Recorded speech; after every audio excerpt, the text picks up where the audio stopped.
let's talk about cocoa now. Now, government says, and the majority leader says, government will not revert to the old price because the world market has gone down. The minority also say, no, you have to go back because farmers are really crying. And we are told that the new price affects just about 70,000 bags of cocoa that they're expecting to get from the farmers. Who is the cocoa farmer here? Okay, when I look through, I think Bomfeh. I'm not. Bomfeh grew up in a cocoa community. I tried farming. It didn't work for you. It's not that it didn't work for me. I mean, there are issues, and okay, you can't be an absentee farmer. Okay, so let me give you 5 minutes on this. Looking at what is happening on the world market, isn't government right to say that let's reduce it so that we are able to make our cocoa affordable? You know, Kwajo, I believe that we need to have a comprehensive conversation about the cocoa sector. This is one crop that has a lot of benefits and a lot of advantages, and has been a major supporter of our economy from colonial times to date. The CDD report on President Mohammed's 1 year in office at various pages, particularly under the economic assessment, transformation, and restoration, I acknowledge the contribution of cocoa to the agri sector in terms of the advances that they made to about 6% or so. At the same time, the document laments how illegal mining activities have halved or contributed to halving the yield of cocoa, because cocoa farms have been taken over by illegal mining activities and all that.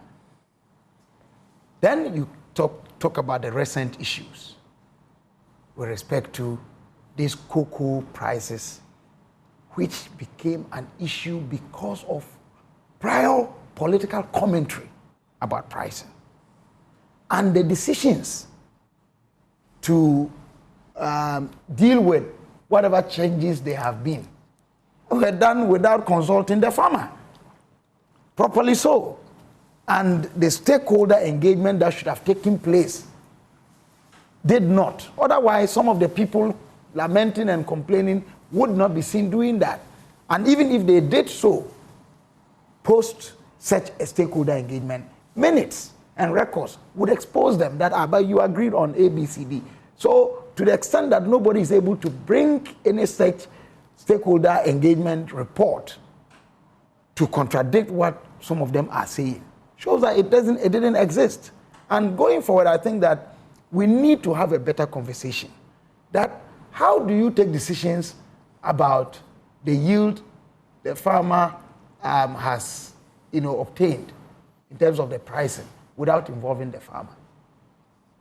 And some of the institutions and the players, there are some people who believe that there's a cartel in the industry, buyers whose whole business is just buying, and it's been there with us for a very long time. So price manipulation. And last week I had the privilege to listen to an expert in the area who was formerly MD for CPC and had worked in the cocoa industry for a very long time. Nana Akufo-Addo, the second or the first.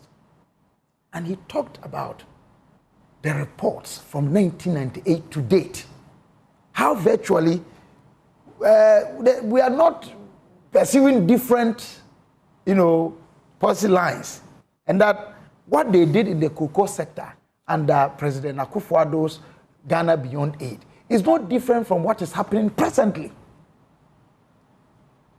It's a continuation, and how it is necessary that we, add value to our cocoa beans before we take it out, and the importance of President Mohammed's signal that at least we need to work on 50% of our beans being retained here. My problem with that, based on historical records, is how we put our plans ahead announcing our plans ahead of their occasioning or their implementation.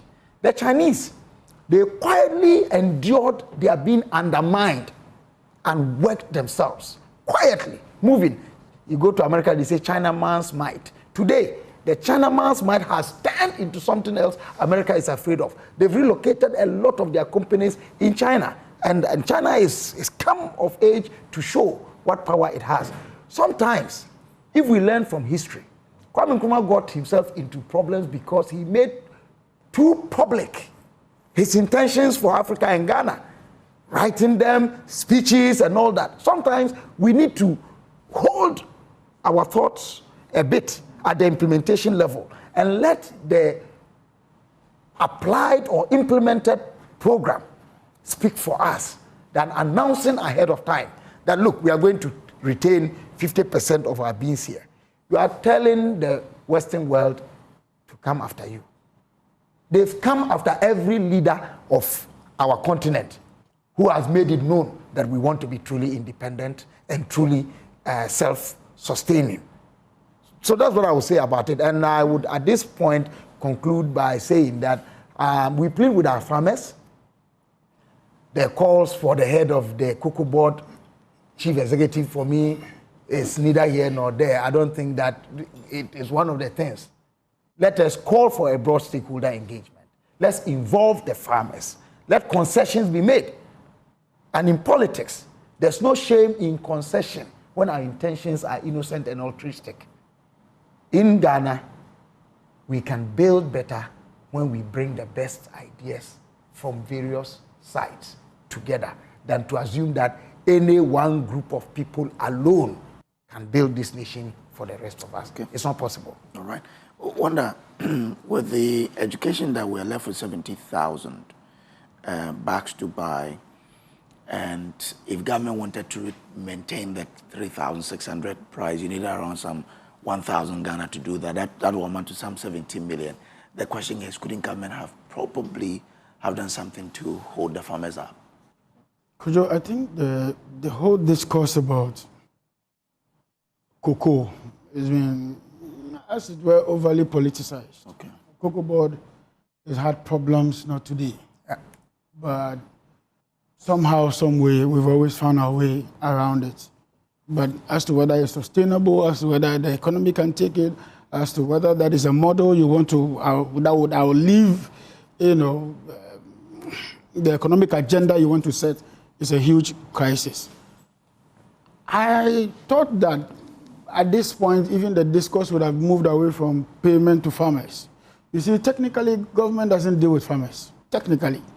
All this business we're shouting and screaming, and our farmers have not been paid. It is not government's business to pay farmers. It's actually the business of the LBCs, the license buying companies, to pay the farmers. But if government I'm coming. So how did we get here? In 2022, when we decided that we were not going for a syndicated loan any longer, what it meant was that you have to cover the money locally. And when government didn't have the money to cover locally, he instructed the LBCs to go into the market and buy. And then when you come, I'll pay you. Hitherto, it was pre-finance. We give you the money, you go to the market, you buy, you bring it, and the arrangement goes on. But there was no, we all know that Ghana had an economic crunch in 2022. It's no news. Nobody should pretend that certainly COCOBOD just found themselves in this mess. The mess, we saw it coming. Why did we not go to do the syndicated loaning? We were not credit worthy. In fact, Moody's, SP, and all the rating, Fitch and Co had rated us junk. And so we didn't, even Ghana as a country did not even have that sovereign, goodwill to go into the market. So indeed, the challenges have been there. What is contributing to this challenge is the huge overruns.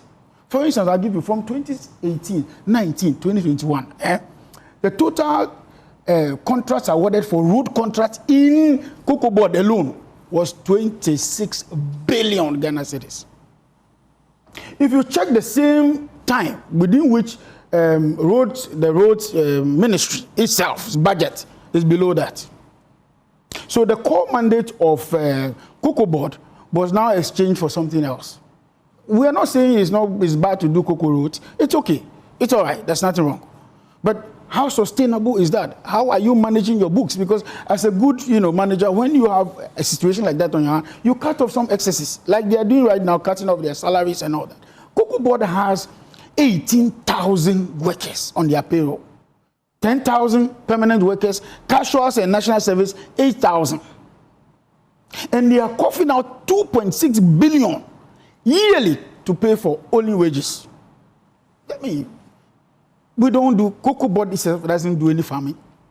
We went ahead, took facility from 300 and something thousand facility from African Development Bank to do some acreage of plantations. We did only 30,000 out of the 300,000 that we promised.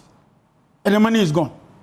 We went further, took 70 million from the ministry as bridge financing when we rolled out the non-going to for the syndicated loan and asking the LBCs. We took that. That is also outstanding. So it's a problem that took time to mature. I think, and if this will work, as government is saying, the new model should work. And of course, it should be based on engagement, understanding of the issues, and then everybody benefits. At the end of the day, people are only looking at when the prices go down, the farmers suffer. But what about when it goes up? In the past, they did not enjoy when it goes up because, you see, we sell our cocoa before they are plucked from the tree. That's what it means. Because, let's say for next year. What point didn't they enjoy when it went up? No, so let's say next year. Next year, cocoa season. By the time we get to October, the cocoa season starts. And that cocoa season that is starting has already been bargained for the previous year. That's what the syndicated means. So you tell the world that, I have 1 million tons of cocoa, and therefore I need $1.2 billion. They give you the $1.2 billion ahead of the harvest. So most of the time, by the time the harvest is over, we haven't made that 1 million that you promised the international market. That's what becomes the rollover. Yeah. It means that I'm short, I could only supply 800,000, it's left with 200,000.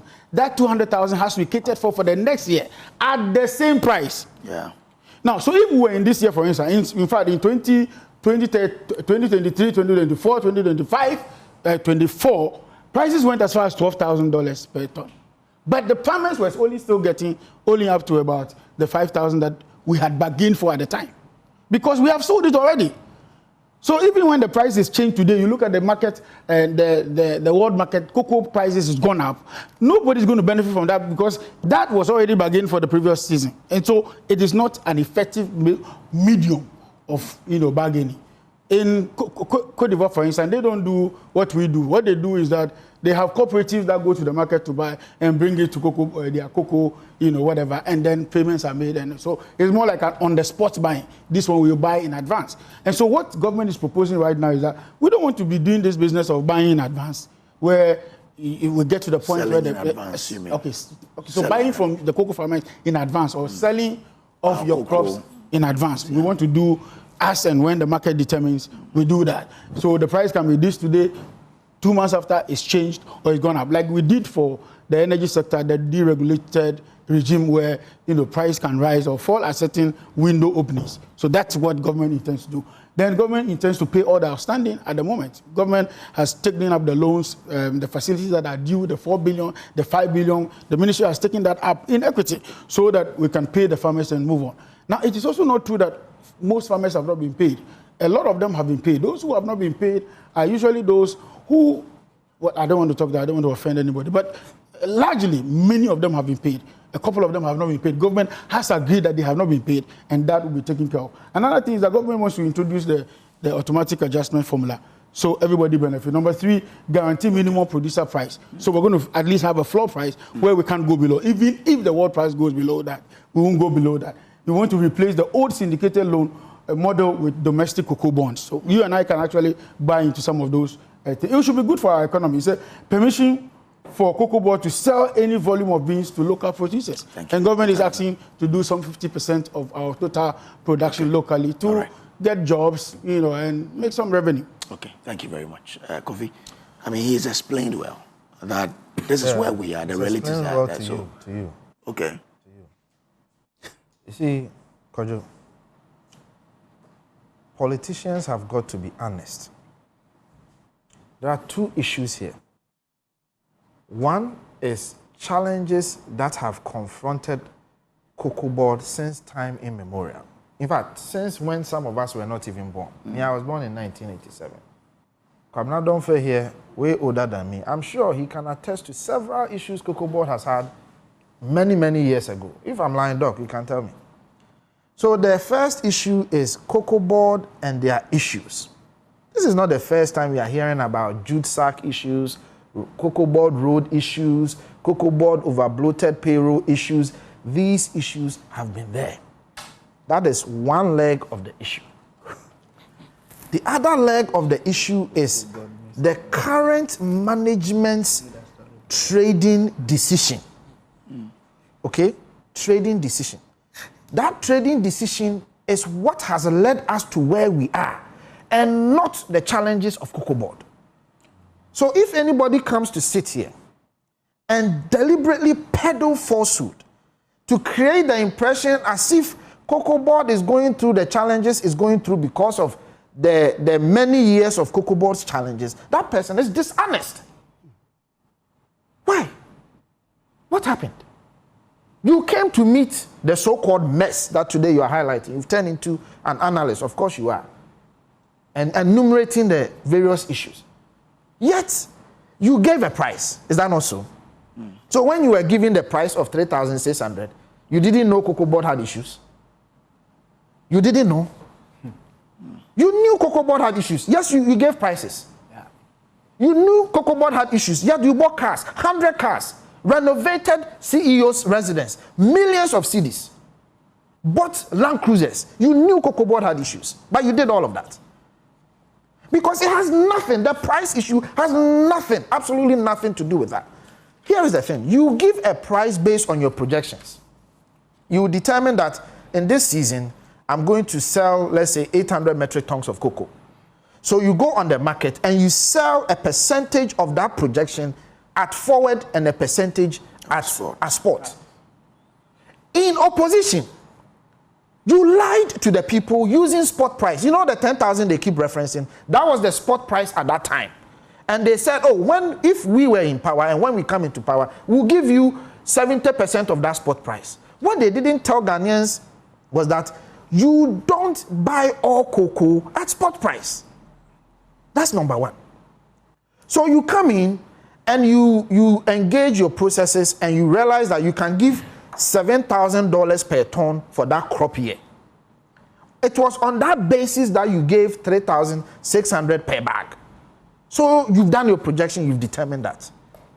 Then you take a decision that $7,000 was not enough. Here was where the mess started.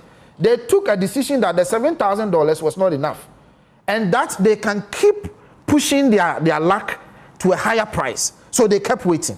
They kept waiting. And the prices kept going up all the way to 13,000. Yet they didn't sell. Then something happened. Other projections from other countries came in. And then the market tanked. They realized that enough cocoa is coming anyways. So we are not going to pay the 13,000 anymore. We are not going to pay the 10. And within a span of weeks, the price dropped from 13,000 to 4,000. That was your incompetent decision. Don't conflate that.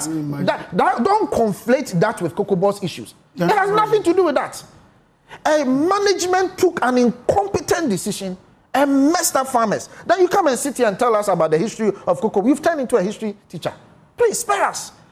So, if there is anything we have to do, Randy Abe sat on Good Morning Ghana and called the whole government useless. If there is anything we have to do, we need to audit that useless trading decisions they took and find out what happened. Why didn't you sell when you got 7,000?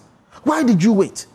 It was when the prices dropped that they realized they've messed up. So they now had to do their recalculations and say, we'll give you 2,585 or so. So please, let's not conflate the issues. Let's stop the dishonesty. You messed up. Apologize to Ghanaians. But would it also have inured to the benefit of Ghana and Ghanaian cocoa farmers? What? Would it also have inured to the benefit of Ghanaian cocoa farmers if they had gotten a higher price for the spot they were waiting? No, but you see, spot is hedging. The trading is hedging. And the danger is that is why we blend. You see, Ghana, we've had history of sports, even in our gold market. There's history. If you go to PMMC, they made this error in their previous government when they were hedging wrongly and cost us millions of cedis. Hedging, that is why you spread your risk by buying a percentage at spot and a percentage at forward to mix your risk. They decided that they will buy everything at spot. But they did some forward, I think. I mean, please. Talking about forward there. No. Everybody does it. Why are you talking as though? I mean, you just left government. You see. They should tell us the percentage they did at forward. Yeah, come on. They should come and tell us. Come on. And the percentage they did at spot. They should come and tell us. It's as simple. It's as simple. So the point is, why didn't you sell at 7,000? Why did you wait? So I am one to acknowledge that COCOBOD has issues. We can definitely look at the road issues, jute sack issues, over-bloated payroll issues, all of that. I don't have any issues. But do not conflate that with the reason why we are where we are. Because prices have always gone up and they have come down. Always. Always. And even when we came into power, we experienced it. Okay, all right. So let nobody come and tell us any story. I'll come back to you. But let me go to Lom, and then I'll come back to you. Lom, so, I mean, what's the way out for us as a country? That's a very big question as far as cocoa is concerned, because, as we know, it's one of our strategic sectors. Yeah. And everything, a lot rides on it. I mean, before oil, it was our leading foreign exchange earner, right? Yes. And even now, it continues. Even now, it continues to be. Look at this report. Yeah, exactly. One of the most relevant. And the big challenges with cocoa, a lot have to do with liquidity. Because I think everything that everybody has said on this table so far is about liquidity. Whether it is the forward, it is the spot, whether we are raising bonds syndicated, going on roadshow in Europe, or we are going to do domestic. It shows that the funding model itself has a challenge. Because look at it this way, Kojo. Essentially, for, let's say, the last 3 decades, we've been handling or approaching the cocoa sector in more or less the same way. The only changes are what is starting to emerge within the last 3 years in terms of how we are going to restructure or reform it. So, Kojo, this is how it happened. Every season ahead, we go to the banks, ask them to syndicate, raise money, purchase cocoa through LBCs, and then repeat the next year, essentially. Now, that model itself shows that we are not developing or advancing as far as the sector is concerned. So if you ask the question of the way forward, it means that there's a need for reconsideration of the entire structure, and especially because, as we have all said, the cocoa sector is one of the strategic sectors of this country. That's on the one hand. Even when we go to mining, issues with galamsey and so on, the direct link between the mining and agricultural sectors are becoming evident day by day. Yeah. To the extent that you are not investing in agriculture, you are not focusing on how to improve the cocoa sector and make it more viable, more and more people will be leaving even that sector, the agricultural sector, and to mining. And the mining too, we know the implications of that. Not only because they are moving out of agriculture, but even going to the mining sector will undermine further agriculture because of the chemicals, the issues, and so on and so forth. So for me, my view is that we should take a step back and reconsider the entire model itself. Yeah. So I was listening to some of the things that Wanda mentioned as new approaches or discussions around changes that should come in.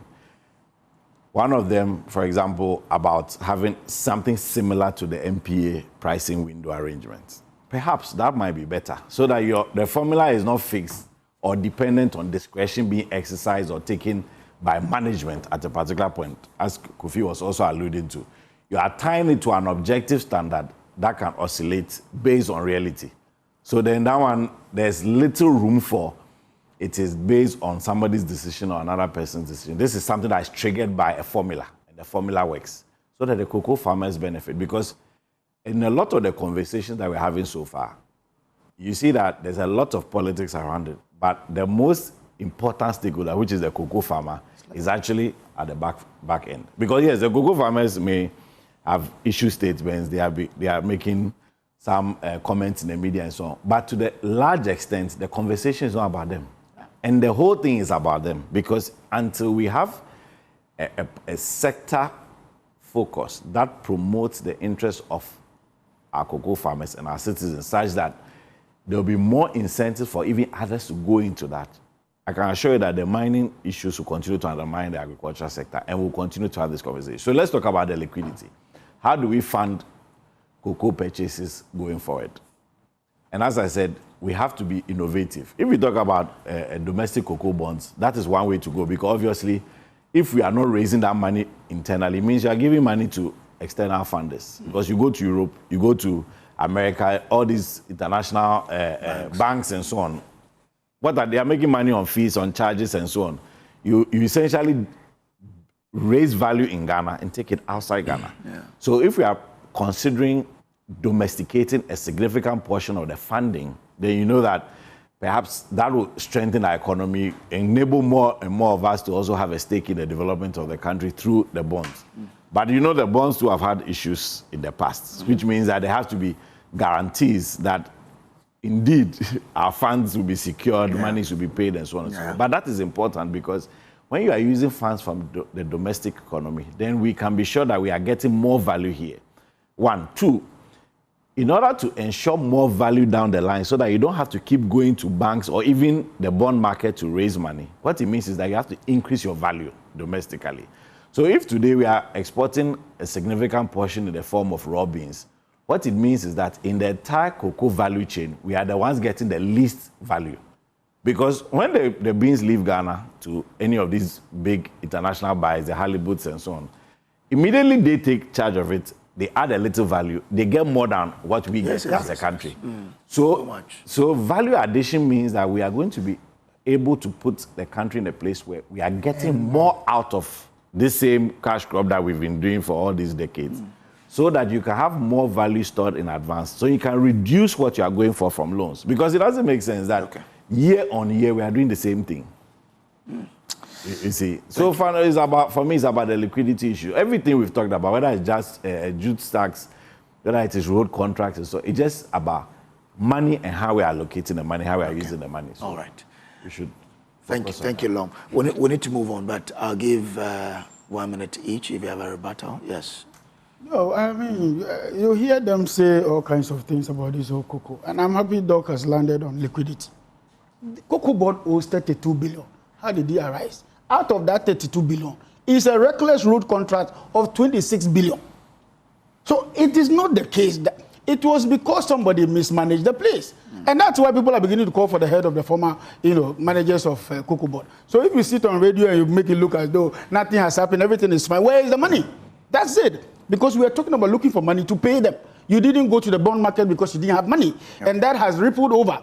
And you had no other model to fund it. If you had gone for domestic bonds, maybe we say yes. There was no other model to fund it. So you are telling the LBC, go to the market and buy, and they know the price is going up, but you want me to supply you at the old rate, which is bad. Would you do that? So another model, not the model, as part of the model, is government trying hard to make sure that, yes, the LBCs are no longer these international partners who are virtually hounding everybody, but locally, we can have our local buyers to do some of this job. If you don't see this as a better reform of what you have left behind, then I don't know what else, what love you have for this country. Thank you very much. Yes. You see, Kwajo, I said that we can discuss the issues with COCOBOD separately and discuss the current issues separately. Here's the COCOBOD financial report 2024. Current assets, 15 billion. Non-current assets, 14 billion. Total assets, 30 billion. Current liabilities, 19 billion. Non-current liabilities, 12 billion. Total liabilities, 31 billion. Net liabilities, 1 billion. So you didn't just come and meet debt. You came and met, even to the extent that we left $500 million in your account in the UK. So don't come and sit here and enumerate all the ills that you can. Look, so don't do that. Don't do that. In any case, you claim that is why some people are saying we should go after the previous COCOBOD. 1 year. you are now allowing people to tell you to go after somebody. Crime now has an expiry. Crime has never had an expiring date. That is why you should have acted from day one. You don't don't inspect. Let me speak, please. Please. Let me speak. You mounted high tops with documents that you are going to collect $21 billion for Ghana. Are you telling me that you didn't get anything from COCOBOD? The 21 billion oral propagated, nothing came from COCOBOD. Okay. Please, spare us. You guys are becoming too... Just left no. Thank you, mess. Thank you very much, gentlemen. I'm grateful. People want that. I've given you the minute for you to. You guys are becoming too arrogant. Nana Akufo-Addo, aka Dr. Bawumia, will be president in 2028. Says, first of all, Dr. James Kwabena Bomfeh, aka Kabila, has made a fantastic submission. Anyway, even during the global pandemic, the Akufo-Addo government paid public service workers, particularly teachers, while they were at home for 9 months. Cocoa farmers were duly paid, even when the economy was in crisis. Fast forward to now, we're being told the economy has recovered, yet this government is giving our farmers, quote and unquote, beautiful haircut. Isn't it ironic? Good morning to Kofi Tonto. Nana Akufo-Addo blood this one in. Okay, let's and there was also another miseducation. Syndicated never stopped. Okay, it's been coming. Thank you. So let's go to the food diversion. How do you say this? Your minister said you have stopped this. You are now. It's okay, gentlemen. Let's move on. Gentlemen, that's okay. Let's move on. We had syndication. Let's move on.